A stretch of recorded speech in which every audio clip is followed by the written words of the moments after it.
I know a lot of you guys are interested in how to defeat the Ooze monster, and I gotta admit it, guys, it's a pretty challenging boss. It's not gonna be easy for the majority of people to do it, unless you either have some decent epic champions, some awesome legendary champions to help you, and that's in day 2. The thing is, this boss will get weakened, so tomorrow we can weaken the boss more, and day 4 we can weaken him even more, which will allow for much easier free-to-play teams to beat him, you know, so it's basically just locking us a bit on how we can defeat him. Plus, by tomorrow, we're going to be level 23, and we're going to be able to rank our champions to 4 stars, leveling them all the way up to level 90. So that will make quite a bit of a difference. You know, it's going to be a massive boost in power all around, which will make this boss much easier than it seems today. And I've tried quite a few different teams. It was pretty challenging, and the main thing is that I went in with damage. I tried using everything that I had available. And in the end, I still used one legendary hero. And that's mainly because I wasn't able to use the epic that I wanted, because I was lacking the required materials to ascend another poison hero to level 70. So that was a bit of an issue. I already had Hexandra. I already had a Frurbart, which was at level 70, and I couldn't drop any of these 2 heroes from my team because my team was not going to work then. So I wasn't able to bring a 3rd poison hero to level 70, unfortunately. So I ended up in using one of the legendaries that I had available. But at the same time, guys, because I'm always repeating this in videos, it's not all about elemental affinity. It's all about mechanics. I ended up in doing the fight without even having the 3-star elemental affinity. I had none of that because I used the two poison, I used frost, lightning, and necrosis, so there was no elemental affinity bonus whatsoever. So I had basically minus 20% defense and attack. Now, I went in with damage dealers. I went in and tried all sorts of different combinations on how to defeat the boss, because this is level 115. We are all only level 70, okay? So it was pretty hard. Yesterday when I tried this, the boss was basically one-shotting my team, you know? As soon as I was getting in the fight, I barely had time to make a couple of moves, you know, to get to the battle skill, because my team was dying, you know? I have no epic gear whatsoever either on my account, guys, because I haven't been able to farm some of the higher stages yet. How I mentioned, I'm not going Kraken mode at this game whatsoever, so it does make a bit of a difference. So in the end, what I've done, I went in with full support, guys, okay? I went in with full support, I scrapped all the damage dealers from my team, and that's how I succeed in beating this boss. 5 support champions, okay? True, I did give them some damage to help me to put in some work in there, and this was my team right here. One thing to keep in mind, you want to make sure you are popping a potion. I'm always repeating it. I actually went in and put 10% extra defense on my team, because how I had no elemental affinity, how you may notice in the top left corner, that was going to be a problem, you see, because I'm minus 20% attack, minus 20% defense, you know, so that's quite a bit of a difference.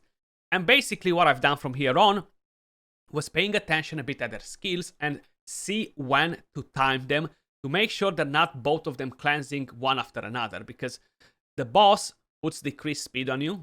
The speed penalty, I'm gonna call it decreased speed just because it's making more sense, and then you're gonna get poisons too. So if you're not able to dispel the debuffs, you're gonna be in trouble. Now, Ina, the rare champion, or Anna, I like to call her Ina for whatever reason, she only dispels 1 debuff. So you need to bring in a second cleanser, or you can try with a champion that has block debuffs. But again, you gotta be very specific when you are using the block debuffs. I feel like with block debuffs, it's gonna be more important to time the skills even more than I've done it. I haven't went too crazy on timing them. I've seen, okay, this one cleanses now, I'm gonna wait 5-10 more seconds till the boss uses the skill to cleanse again. And that was all. Now, Frurbart didn't have enough accuracy, unfortunately. He was constantly getting resisted with a decreased attack. That would have made the fight much easier. I had, you see, resist all the time when he's attempting to debuff. You're gonna notice that in just a second, even better. But if I would have had more accuracy on him, it would have been a bit nicer to have the decreased attack more often on the boss. Luckily, my legendary champion was doing decreased attack too, so that helped a bit instead, because she had more accuracy than him. Then we have Hexandra healing the team. We have Anna cleansing, giving us a bit of healing. We have the Traveler for a shield, guys. That's basically everything that the Traveler does. Maybe a bit of damage here and there, but the main thing that she was doing was shielding our team. And you have this hand right here on the side. When you use that skill, it's basically giving you a massive shield, okay? So I didn't have to use that one during this fight, you know, because I was safe enough to do it. Now, how I mentioned, you have a time limit of 10 minutes to complete the fight. I managed to complete the fight with roughly 1 minute left. And that was without having any damage dealers. Because if I was bringing in a damage dealer, my team was failing. So I went full support. Full support is the way to do it today if you don't have all the crazy legendaries to carry you through the game. If you don't have epic gear and stuff like that, this is the way to do it.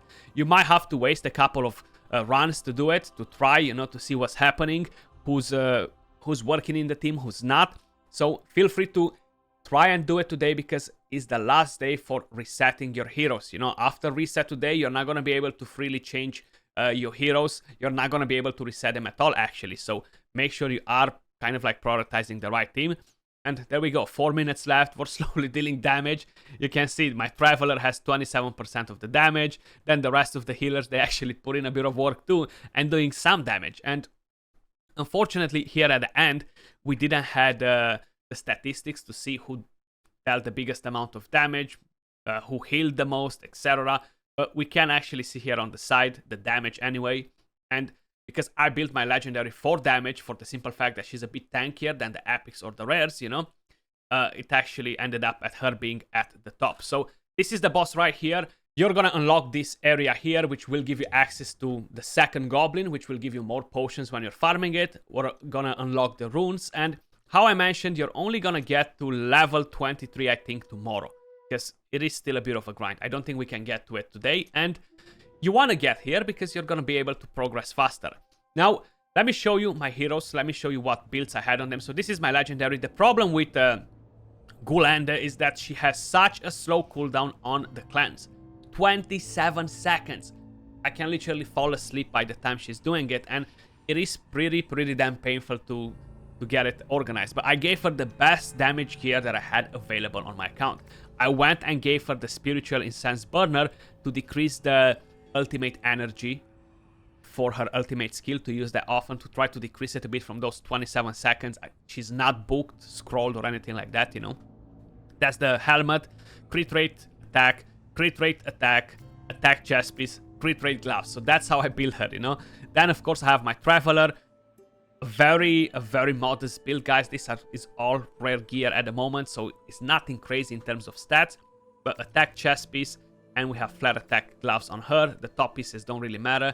Then we have Furbot, and he is built on 2 HP sets.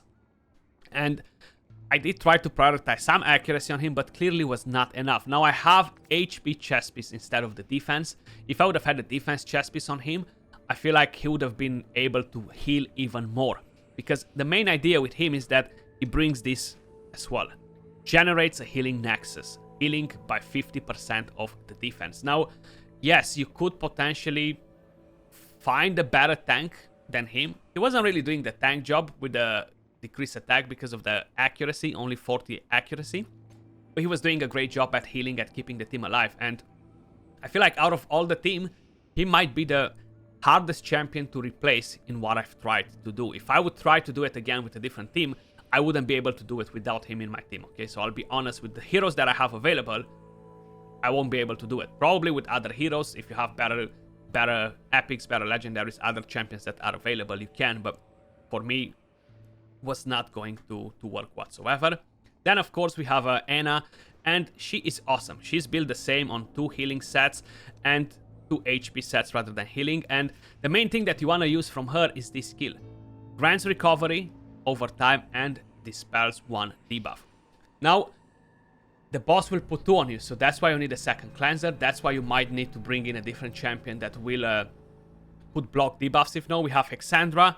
She's built with attack, enlightenment just to constantly heal. She's such an amazing healer. Does an awesome job.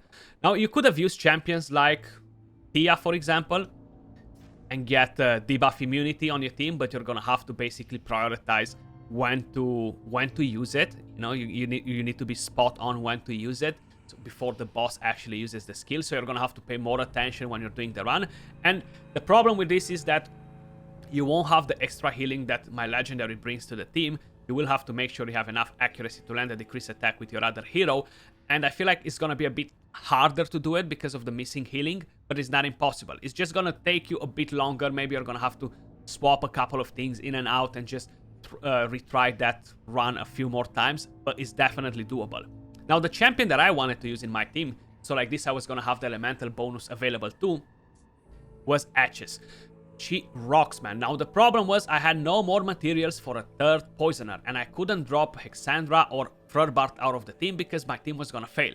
And I really wanted to try her in instead of the legendary champion, because not only that she brings another cleanse with this skill, but she brings decreased speed on the boss, you know, and that would have been so helpful. Plus the damage and everything else that she brings, but still no healing, so it still would have been a bit of a extra challenge to do it, but not impossible. That's how I managed to defeat the boss, guys, the Ooze monster. And how I mentioned, if you cannot defeat it today, don't stress. You're gonna be able to weaken the boss tomorrow even more, and you might do it tomorrow instead. But you gotta follow the key mechanics. I haven't went for the elemental affinity bonus because the champions that I had available did not allow me to reach that. But instead, I focused all on mechanics, went full support, and that's how I managed to defeat the boss. Now, if you enjoyed the video, make sure you guys smash a like, subscribe to the channel if you want to find out more tips and tricks about Dragonheir Silent Gods. Appreciate all of you guys watching, and I'll catch you all soon in the next video. Peace.